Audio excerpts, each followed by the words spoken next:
Hi, good evening to all my viewers. This is Shivani Kapoor and you're watching Cricket Maiden. So in this video हम बात करने वाले हैं सारी cricket news में जो पूरे क्रिकेट दुनिया में जो चीज़ें हो रही हैं उसके बारे में बात करेंगे। जो क्रिकेट के मैचेस हो रहे हैं उसके बारे में भी बात करेंगे। किसने क्या किया, कौन कहाँ अपॉइंट हुआ, कौन कहाँ से जिसको हटाया गया, सब के बारे में we will talk in this video. तो भाई सबसे पहले आप वीडियो को लाइक करिए, चैनल को सब्सक्राइब करिए एंड अगर आपके कोई कमेंट्स हैं तो आप वीडियो के एंड में जाके ज़रूर लिख सकते हैं।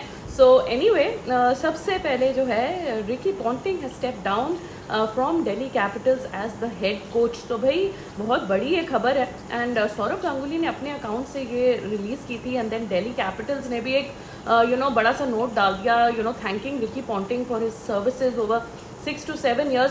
फिर मैंने कई ऐसी स्टेटमेंट पढ़ी कि गांगुली ये कह रहे हैं दैट 6 to 7 years में रिकी पॉन्टिंग जो है वो दिल्ली कैपिटल्स को टाइटल नहीं जिता पाए, hence he should move on and हमें फ्रेश आइडियाज, फ्रेश लोगों को देखना है एंड वो चाहते हैं दैट दिल्ली कैपिटल्स एक ना एक टाइटल जरूर जीते। तो भाई we all know that Ganguly is very fond of Rishabh Pant। वो उसके like his own son, he treats him like his own son and he's because of Rishabh Pant वो दिल्ली कैपिटल्स के काफ़ी ज़्यादा क्लोज हैं। तो लेट्स सी अगर गांगुली अपने आप को प्रमोट करते हैं एज दी हेड कोच और वो राहुल द्रविड़ जो अब फ्री हो गए हैं, पहले भी वो दिल्ली कैपिटल्स को कोच करते थे, so Rahul Dravid comes back into that position, that can also be the case because Sourav Ganguly को राहुल द्रविड़ पे बहुत ज़्यादा बिलीफ है and they have work together, they have played together. India का कोच भी बनने में राहुल द्रविड़ जब बने थे तो उसमें सौरव गांगुली का ही हाथ था। So we will see whether Sourav Ganguly promotes himself to be the Delhi Capitals coach और will he get Rahul Dravid. तो भाई अगर राहुल द्रविड़ आते हैं तो मेरी तो मौजा ही मौजा हो जाएंगी बिकॉज राहुल द्रविड़ मेरे फेवरेट प्लेयर है एंड दिल्ली कैपिटल्स मेरी फेवरेट टीम है। तो आई तो रियली वांट कि राहुल द्रविड़ जो है वो वापस आ जाए एंड दिल्ली कैपिटल्स को कोच करे। एक बात जो है वो पक्की है दैट इंडियन कोच ही होने वाला है, it's not going to be a foreigner coach. तो इंडियन कोच के साथ ये फंक्शन करेंगे एंड लेट अस सी कि अगर दिल्ली कैपिटल्स के फॉर्चून्स चेंज होते हैं भाई प्लेयर्स की सिलेक्शन, प्लेइंग 11 की सिलेक्शन सही करनी बहुत ज़्यादा ज़रूरी है। इनफैक्ट दिल्ली कैपिटल्स में 4 ऐसे प्लेयर्स थे जो इंडिया की वर्ल्ड कप के स्क्वाड में थे एंड स्क्वाड एंड रिजर्व्स अगर दोनों मिला ले तो मतलब top 18 players of the country, उसमें से 4 प्लेयर्स दिल्ली कैपिटल्स में खेलते हैं। सो टैलेंट की कमी नहीं है, बस मुझे ऐसा लगता है थोड़ी सी मैनेजमेंट की, थोड़ी सी प्लानिंग की, थोड़ी स्ट्रैटेजी की एंड जो प्लेइंग 11 में फाइनल सिलेक्शन होती है उनकी थोड़ा सा इश्यूज हैं। सो दिल्ली कैपिटल्स की तरफ से ये कल बड़ी खबर आई है एंड गांगुली ने कहा है कि वो मेगा ऑप्शन के लिए रीस्ट्रक्चर कर रहे हैं, सारा रीथिंक कर रहे हैं एंड नई स्ट्रैटेजी के साथ उतरेंगे। उसके लिए उनको एक फ्रेश टीम चाहिए। तो भाई गांगुली साहब आप पे हमारी पूरी उम्मीदें हैं अब टिकी हुई। I don't know whether this is going to be the right decision or not of letting go of Ricky Ponting because he is considered to be one of the masterminds of the game. So, but in any case, अभी तक तो वो effective नहीं हुए हैं. So I think maybe a change is due and change is what has happened. तो भाई ये एक तरफ फ्रेंचाइजी की खबर थी। अब दूसरी तरफ सौरव गांगुली आजकल काफ़ी ज़्यादा न्यूज़ में है। उनकी तरफ से कुछ स्टेटमेंट्स ही आ गई है कि भाई people have stopped abusing me because Rohit Sharma has won the World Cup। वरना मुझे विराट कोहली के फैंस से बहुत ज़्यादा गालियां पड़ती थी कि उनको विराट कोहली को कैप्टनसी से हटा दिया, रोहित शर्मा को डाल दिया। अब रोहित शर्मा जो है वो वर्ल्ड कप जीत गए हैं, इसके वजह से उनको गालियां नहीं पड़ रही हैं। यार सौरव गांगुली थोड़ा सा आप ना मुझे सेल्फ कॉन्ट्रडिक्टरी लग रहे हैं इधर बिकॉज 6 महीने पहले आपने एक स्टेटमेंट दी थी एंड अभी तक वो मुझे स्टेटमेंट याद है कि भाई मैंने विराट कोहली को कैप्टनसी से नहीं निकाला था। So he said it very emphatically that he did not remove Virat Kohli from India team's captaincy and now he is coming back and taking claim कि भाई आई वाज द वन जिसने रोहित शर्मा को कैप्टन बनाया था ऑल दोज इयर्स बैक। तो भाई एक चीज पे आपको स्टांस करना है, अगर आपने विराट कोहली को हटाया नहीं तो आप क्या ये कहने की कोशिश कर रहे हैं मैंने विराट कोहली को नहीं हटाया लेकिन रोहित शर्मा को मैंने बनाया, मतलब सही चीज में आप क्रेडिट लेने की कोशिश कर रहे हैं और जो विराट के साथ गलत चीज हुई थी उससे आप बचने की कोशिश कर रहे हैं। तो भाई 2 बोट्स में आप सेल नहीं कर सकते। I am telling you very honestly, लोग जो है वो स्टेटमेंट्स में कॉन्ट्रडिक्शन पकड़ने के लिए बहुत तेज होते हैं। So you have to stick to one stance, either you stuck by Rohit Sharma at that point and let go of Virat Kohli or you did not. So you can't give contradictory statements like this because हम जो यहाँ बैठे हैं ना वो सिर्फ आपकी बातों को पकड़ने के लिए बैठे हैं। कौन कब किसने झूठ बोला उस चीज को हम पकड़ने के लिए यहाँ बिल्कुल जो है रेडी बैठे हैं। एनीवे, काफी ज्यादा खबरें हो गई है दादा की तरफ से। अभी उनका बर्थडे भी था, हम ज्यादा उनके बारे में कुछ कहेंगे नहीं because he is a great servant of Indian cricket, तो हमें उनकी बड़ी रिस्पेक्ट है। और वैसे भी वो मेरी दिल्ली टीम के मेंटोर शेंटोर है, तो भाई हम ज्यादा क्रिटिसिज्म नहीं करेंगे। एनीवे, अगर एक्स क्रिकेटर्स की बात की जाए तो कल रात को तगड़ा सा मैच हुआ था बिटवीन चैंपियंस लेजेंड्स जो हैं, Indian legends and Pakistan legends.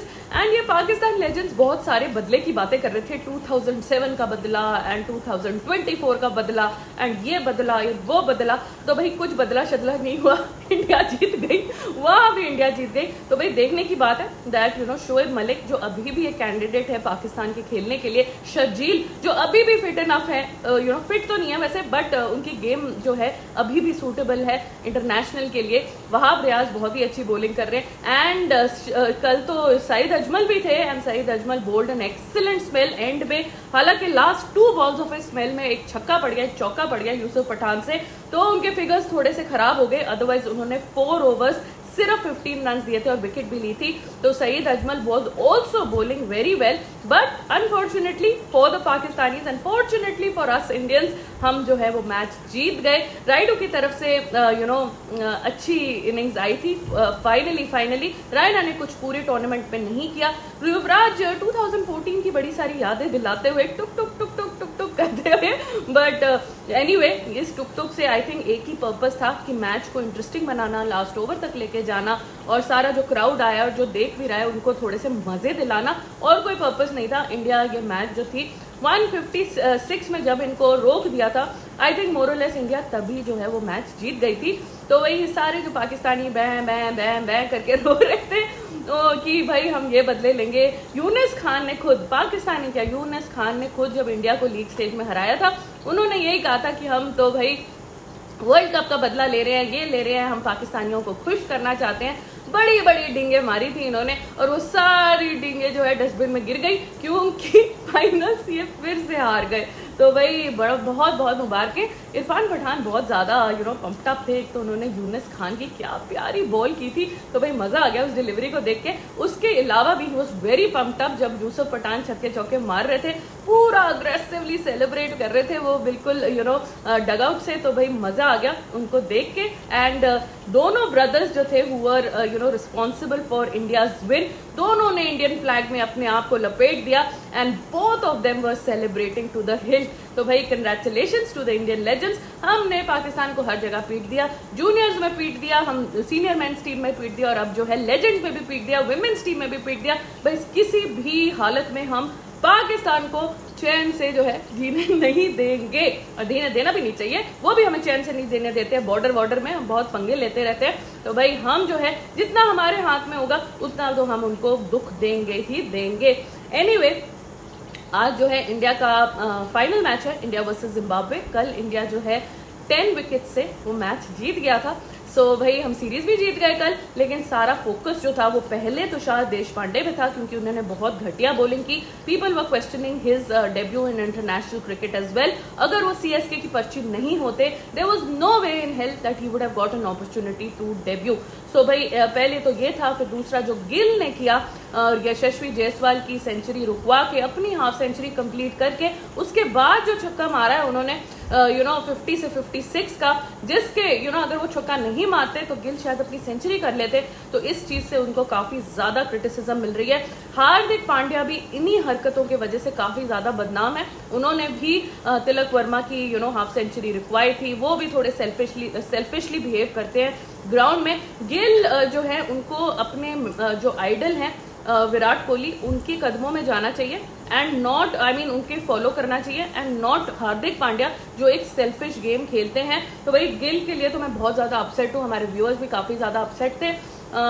And दूसरी चीज, अपने आप को ओपनिंग में प्रमोट करके अभिषेक शर्मा को डाउन करके कल 10 विकेट से विक्ट्री लेके वो सोच रहे उन्होंने बड़े झंडे गाड़ दिए।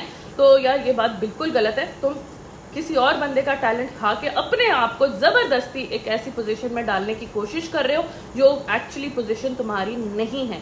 सो भाई गिल का कुछ करना पड़ेगा, ये तो भाई इनकी तरफ से बिल्कुल अच्छी न्यूज नहीं है। आई नो गिल के बहुत सारे फैंस हैं, उनको बहुत सारे लोग सपोर्ट करेंगे, लेकिन honestly speaking neither does he deserve to be an opener in the current form that he is in. He deserves to be at number 3 anchor role के वजह से, एंड अभिषेक शर्मा जो सेंचुरियन थे उनको ओपन करवाना चाहिए था। और दूसरी बात यह है, ये जो यशस्वी जायसवाल की इन्होंने सेंचुरी रुकवा दिया, that has been very very bad on his part. So anyway very bad Gill, एकदम थम्स डाउन। मैंने तो टाइटल में और थंबनेल में लगा दिया था कल कि हमारा इंडियन बाबर आजम आ गया, बिकॉज बाबर आजम भी यही करता है, अपने रन के लिए खेलता है और अपनी ओपनिंग बचाने के लिए दूसरों की माइलस्टोन्स रुकवाता है, एंड यू नो अपनी गद्दी छोड़ता ही नहीं है। बीइंग द कैप्टन वो अपनी मनमानी करता है। तो एक इंडिया को भी बाबर आजम मिल गया है, एंड हम तो भाई बाबर आजम के बारे में इतना बोल सकते हैं, तो हम तो इंडियन ऐसा कोई करेगा तो हम तो छोड़ेंगे नहीं उसको। सो एनीवे आज फाइनल मैच में देखते हैं क्या होता है। वैसे इंडिया 4-1 सीरीज जीत जानी चाहिए। बहुत ही एवरेज परफॉर्मेंस रही है जिम्बाब्वे की तरफ से, बहुत कम परफॉर्मेंस रहे। फ्लैशेज ऑफ गुड क्रिकेट खेलते हैं, बहुत ज़्यादा बैड क्रिकेट भी ये खेलते हैं, तो भाई इनको बहुत ज़्यादा इंप्रूवमेंट की ज़रूरत है। एनीवे आज जो है विंबलडन का फाइनल भी है, तो वो आप जरूर देखिएगा 6 PM ऑनवर्ड्स, जोकोविच वर्सेस अल्करेज।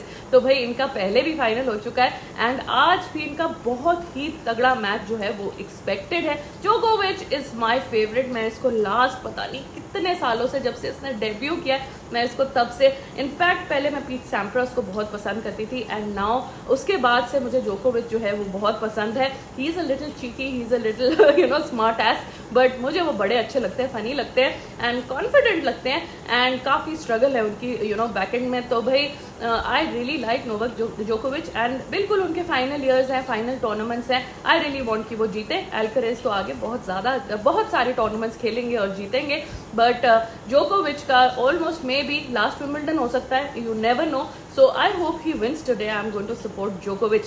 उसके बाद जो है बहुत ही बड़ा मैच है, and that is Spain versus England in the euro cup final. भाई फुटबॉल का बहुत बड़ा मैच है। लास्ट टाइम स्पेन की तरफ से द 16-year-old उसने यमाल शायद उनका नाम था, तो उन्होंने गोल किया था। तो भाई आज देखते हैं इंग्लैंड के अगेंस्ट क्या होता है, यूरो कप फाइनल कौन जीतता है। तो ये मैच जो है रात को 12:30 बजे, आई थिंक 12:30 बजे शुरू होगा, बट हम जो है वो लाइव आएंगे right after the India match. तो भाई इंडिया मैच जो है 7:38 के बीच में खत्म हो जाएगा, तब हम लाइव आएंगे, 2 घंटे का सेशन करेंगे, आपके साथ बातचीत करेंगे, साथ में विंबलडन भी देखेंगे, and you know we'll discuss on जो पूरी जिम्बाब्वे की सीरीज हुई है उसके बारे में डिस्कशन करेंगे, एंड बाकी जो भी खबरें हैं क्रिकेट वर्ल्ड में वो भी हम आपके साथ जो है डिस्कस करेंगे। एंड में मैं आपको एक अच्छी खबर देना चाहती हूँ। जय शाह जी हमारे बड़े अच्छे हो गए हैं आजकल, बड़ी अच्छी पॉजिटिव चीजें कर रहे हैं। तो पहले तो आप सबको पता होगा कि वहाँ हरिकेन जो आया था बारबेडस में, जब इंडियन टीम फंसी हुई थी, जब उनको चार्टर्ड प्लेन मिला तो वो इंडियन मीडिया को भी उसी प्लेन में वापस लेके आए थे। तो द इंडियन मीडिया कंटिंजेंट वो वेरी थैंकफुल, वेरी ग्रेटफुल, वरना वहां से निकलना बड़ा मुश्किल जो है वो हो रहा था। तो उसके बाद आज जय शाह ने जो है 1 करोड़ का अनाउंसमेंट किया है टू अंशुमन गायकवाड़। तो अंशुमन गायकवाड़ इंडिया के एक फॉर्मर प्लेयर हैं, he is battling cancer unfortunately. तो भाई उनकी ट्रीटमेंट के लिए उनको जय शाह ने बीसीसीआई को इंस्ट्रक्ट किया है कि 1 करोड़ उनको रिलीज किया जाए। तो that is a very heart warming and very kind gesture from BCCI and Jay Shah. उनको ये करने की जरूरत नहीं थी, बट जिसको यू नो एक इंडिया के प्लेयर को फंड्स की जरूरत है ट्रीटमेंट के लिए, तो Jay Shah is you know has done it and he has again one the hearts of Indian people. तो भाई जय शाह को कितनी भी क्रिटिसिज्म कर लीजिए, बट काम जो है वो बड़ा अच्छा करते हैं कभी कभी। तो that is very well done mister Jay Shah. Anyway that is it for this video. अगर आपके कोई कमेंट्स होंगे तो आप नीचे जरूर लिखिएगा, मैं सारे कमेंट्स पढ़ती हूँ, जवाब देती हूँ, पढ़ती तो जरूर हूँ, बट जो रेलिवेंट क्वेश्चंस होते हैं उनके जवाब देती हूँ। So anyway please do write your comments, please like the video, subscribe to the channel, and आप इंडिया मैच के बाद हमें आज जरूर ज्वाइन करना। आज हम थोड़ा सा डिस्कशन करेंगे और डिटेल डिस्कशन करेंगे एंड मैच को भी एनालाइज करेंगे। So thank you so much, thank you for watching, take care and have a great Sunday today.